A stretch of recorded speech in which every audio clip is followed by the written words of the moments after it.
एक योगी की आत्मकथा परमहंस योगानंद जी में आप सभी का स्वागत है। आप सभी को मेरा नमस्कार। आज का अध्याय है जिसका शीर्षक लूथर बरबैंक गुलाबों के बीच एक संत। वैज्ञानिक विधि द्वारा उन्नत किस्म के पौधों की पैदावार प्राप्त करने के अलावा एक और गोपनीय तरीका है इस प्रकार की किस्म को पाने का, वह है प्रेम। लूथर बरबैंक ने यह ज्ञानपूर्ण वक्तव्य तब दिया जब मैं उनके साथ सेंटा रोजा गार्डन में टहल रहा था। हम एक खाने योग्य कैक्टस नागफनी की क्यारी के पास रुक गए। जब मैं बिना रीढ़ वाले कैक्टस के पौधे पर प्रयोग कर रहा था तब उन्होंने बताया, मैं अक्सर पौधों के साथ बातें किया करता था जिससे उन्हें प्रेम की तरंगें मिल सके। मैं पौधों से कहता, तुम्हें डरने की कोई ज़रूरत नहीं है। मैं तुम्हें अपनी सुरक्षा के लिए उन कांटों की भी जरूरत नहीं है। मैं तुम्हारी रक्षा करूंगा। धीरे धीरे रेगिस्तान के उन उपयोगी पौधों ने कांटे रहित प्रजाति बनाई। मैं इस चमत्कार से बहुत प्रभावित हुआ। प्रिय लूथर, मुझे इस कैक्टस पौधे की कुछ पत्तियों को माउंट वाशिंगटन में लगाने के लिए दे दीजिएगा। एक कर्मी जो पास ही में था उसने कुछ पत्तों को तोड़ना शुरू कर दिया। बरबैंक ने उसे रोका। मैं स्वामी जी के लिए स्वयं तोड़ूंगा। उन्होंने मुझे 3 पत्तियां दी जिन्हें मैंने बाद में लगाया। मुझे ये देखकर बहुत प्रसन्नता हुई कि जब मैंने उन्हें एक बड़े से क्षेत्र में बढ़ते हुए देखा। उस उद्यान विज्ञानी ने मुझे बताया कि उनकी पहली बड़ी सफलता थी जब उन्होंने एक बड़े आकार का आलू उगाया जिसे अब उनके नाम पर यानी बरबैंक आलू के नाम से पुकारा जाता है। अपनी असीम बुद्धिमत्ता और परिश्रम से उन्होंने वर्ण संकर द्वारा सैकड़ों उन्नत प्रजातियां तैयार की जिन्हें बरबैंक किस्म से जाना जाता है। टमाटर, आलू, भुट्टा, चेरी, आलू बुखारा, स्क्वैश, नेक्टारिन, बेरीज, पॉपी, लीजीज, गुलाब। मैंने उन अपना के बड़ा लूथर पर केंद्रित किया। जब हम अखरोट के वृक्ष के पास पहुंचे, उस वृक्ष के द्वारा उन्होंने साबित किया कि प्राकृतिक विकास की गति को तीव्रता से बढ़ाया जा सकता है। उन्होंने बताया कि केवल 16 वर्षों के अखरोट का पेड़ इतना बढ़ गया है और उसका उत्पादन इतना ज़्यादा था कि यदि वह प्राकृतिक रूप से बढ़ता तो इसके दुगने वर्ष लगते। लूथर की छोटी सी दत्तक पुत्री वहां अपने कुत्ते के साथ कूदती हुई आई। यह मेरा मानवीय पौधा है। लूथर ने उसकी ओर प्यार से हाथ हिलाया।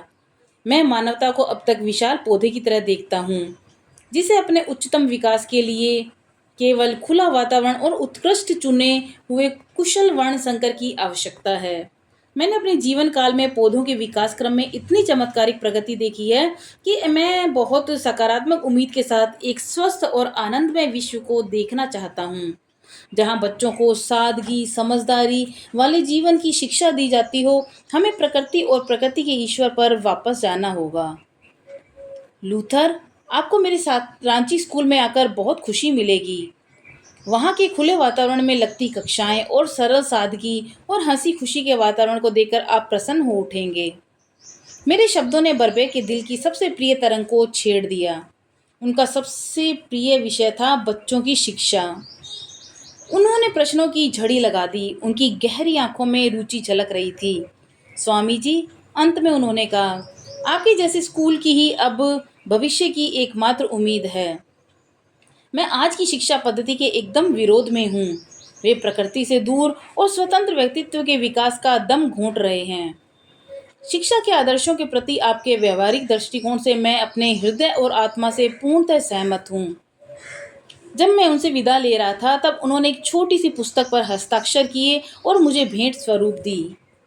वह पुस्तक मानव पौधे का प्रशिक्षण यानी अंग्रेजी में the training of human plant पर है।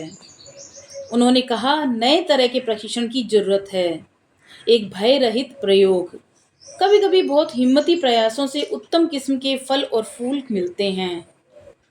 बच्चों के लिए भी शिक्षा में भी ज़्यादा से ज़्यादा साहसिक प्रयोग होने चाहिए। मैंने उनकी छोटी सी पुस्तक को उस रात बहुत रुचि के साथ पढ़ा। उनकी दृष्टि मानवीय जाति के गौरवमय भविष्य पर थी। उन्होंने लिखा था, इस दुनिया में सबसे जिद्दी और बदलने में सबसे कठिन है एक पौधा जो एक विशिष्ट प्रवृत्ति का आदी हो गया है। याद रहे, इस पौधे ने अपना व्यक्तिगत चरित्र सदियों से सुरक्षित रखा है।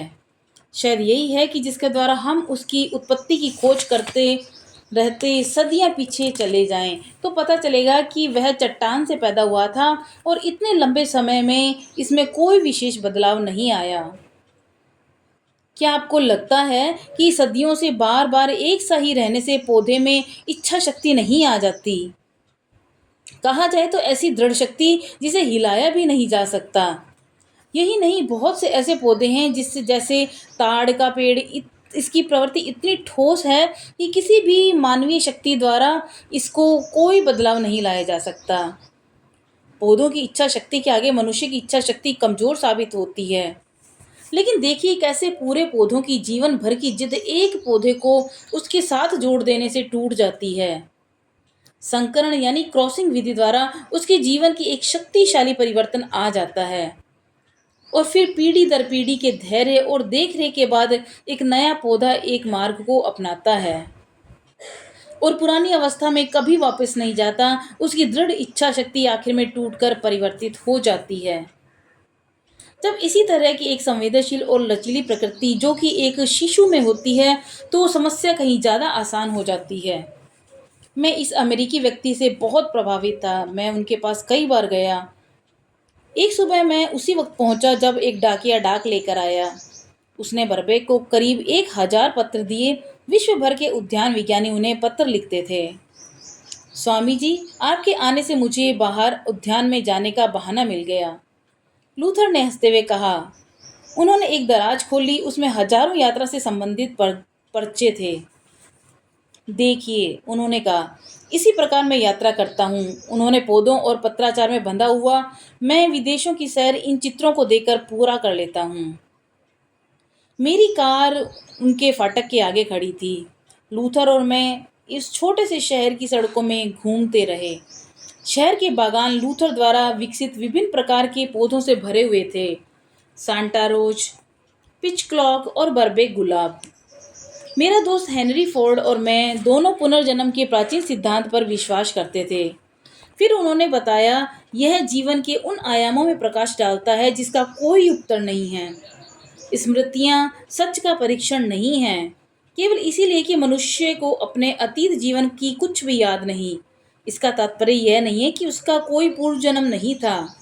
जहाँ तक यादों का सवाल है तो गर्भ में बिताया गया समय किसी को याद नहीं रहता, लेकिन उससे गुजारा हुआ होता है। वे दबी हंसी हंसे। उस महान वैज्ञानिक ने पूर्व मुलाकात में क्रिया में दीक्षा ली थी। स्वामी जी, मैं नियमित रूप से भक्ति भाव के साथ इस तकनीकी को करता हूँ। उन्होंने योग के कई पक्षों पर विभिन्न प्रश्न पूछे, फिर धीरे से कहा, पूर्व के पास निश्चय ही ज्ञान का भंडार है जिसे अभी पश्चिम के देशों ने बहुत कम जाना है। प्रकृति के साथ गहरी एकरूपता की वजह से वे प्रकृति की कई यत्नों से संभाले हुए गुप्त रहस्यों से परिचित हो गए थे। इसकी वजह से बर्बेक के अंदर एक असीम आध्यात्मिक श्रद्धा उत्पन्न हो गई थी। कभी कभी मुझे अनंत शक्ति के बहुत करीब होने का अनुभव होता है, उन्होंने शर्माते हुए कहा। उनका संवेदनशील और खूबसूरती से तराशा हुआ चेहरा स्मृतियों से चमकने लगा। तभी मैं अपने आसपास के बीमार व्यक्तियों और बीमार पौधों का उपचार कर पाता हूँ। उन्होंने अपनी माँ के बारे में बताया, जो धार्मिक प्रवृत्ति की निष्ठावान महिला थी। उनकी मृत्यु के बाद लूथर ने कहा, मुझे अपने अंतर्मन में उन्होंने प्रकट होकर कई बार मुझे आशीर्वाद दिया है। उन्होंने मुझसे बातें भी की हैं। हम बड़ी अनिच्छा से वापस उनके घर और उन हजारों पत्रों के पास गए। लूथर, मैंने कहा, अगले महीने मैं पूर्व पश्चिम के सत्य ज्ञान को लोगों तक पहुंचाने के लिए एक पत्रिका शुरू करने जा रहा हूं। कृपया करके उस पत्रिका के लिए अच्छा सा नाम चुनने में मेरी मदद करें। हमने थोड़ी देर तक नामों पर विचार किया। अंत में हमने उसका नाम ईस्ट वेस्ट नाम रखना तय किया। हम जब उनकी स्टडी में घुसे तब बर्बेक ने मुझे एक लेख दिया जिसका विषय था विज्ञान और सभ्यता। मैंने कृतज्ञता से कहा, यह ईस्ट वेस्ट के पहले संस्करण में प्रकाशित होगा।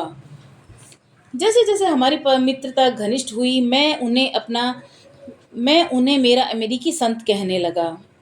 बाइबिल के शब्दों को कहता, देखो इस मनुष्य को जिसमें कोई छल कपट नहीं। उनका हृदय अथाह गहरा मानवीयता, विनम्रता, धैर्य और त्याग के साथ उनका लंबा नाता था। उनका चारों तरफ गुलाब के फूलों से घिरा छोटा सा घर सादगी से परिपूर्ण था। उन्हें विलासिता की निरर्थकता और कुछ चीजों से संतुष्टि और खुशी का आभास था।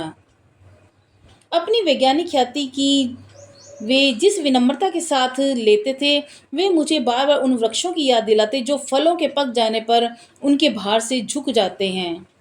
केवल एक बंजर वृक्ष ही खाली अभिमान के साथ अपना सिर उठाए खड़ा रहता है। वर्ष 1926 में मैं न्यूयॉर्क में था जब मेरे प्रिय मित्र की मृत्यु हुई। रोते रोते मैंने सोचा, ओह, मैं तो यह खुशी खुशी यहाँ से सांता रोजा जाकर उसकी एक झलक देख सकता हूँ। सचिवों और आगंतुकों से अलग होकर मैं 24 घंटे के लिए एकांतवास में चला गया। अगले दिन मैंने लूथर के एक बड़े से चित्र के चारों ओर वैदिक रीति से तर्पण किया। मेरे अमेरिकी छात्र पारंपरिक हिंदू वस्त्रों में प्राचीन श्लोक का पाठ कर रहे थे और साथ साथ में फूलों, जल, अग्नि जो शरीर के पंच तत्व हैं, साथ उनको तर्पण दे रहा था और उसकी ऊर्जा अनंत स्रोत में विलीन हो रही थी। यद्यपि बर्बैक का पवित्र शरीर सेंटा रोजा के एक लेबनानी देवदार वृक्ष के नीचे दफनाया गया है, इस वृक्ष को उन्होंने वर्षों पहले अपने बाग में लगाया था। लेकिन मेरे लिए तो उनकी आत्मा रास्ते के हर फूल जो खिले हुए हैं उनमें है। कुछ समय के लिए प्रकृति की विशाल आत्मा में समाये लूथर सूर्योदय के समय नहीं आते क्या? क्या हवा में उनका स्वर नहीं गूंज रहा? उनका नाम अब बोलचाल का शब्द बन गया है। वेबस्टर की नई डिक्शनरी यानी वेबस्टर्स न्यू इंटरनेशनल डिक्शनरी में बर्बैक शब्द का अर्थ एक संक्रमक क्रिया की तरह वर्ण संकर या एक पेड़ की कटिंग को दूसरे पौधे पर बांधना है। दूसरे शब्दों में किसी भी प्रक्रिया अथवा संस्थान की उन्नति के लिए एक अच्छे गुणों का चुनाव करना और बुरे गुणों को निकाल देना। मेरे प्यारे बर्बैक, जब मैंने ये परिभाषा पढ़ी तब से मैं रो पड़ा। तुम्हारा नाम स्वयं में ही एक अच्छाई का पर्यायवाची बन गया है। तो ये था आज का अध्याय, लूथर बर्बैक गुलाबों के बीच एक संत। कल है अध्याय जिसका शीर्षक है थेरिस न्यूमैन, ईसा के पवित्र घावों के चिन्हों वाली कैथोलिक संत। तो मिलते हैं एक नए अध्याय के साथ, तब तक के लिए नमस्कार।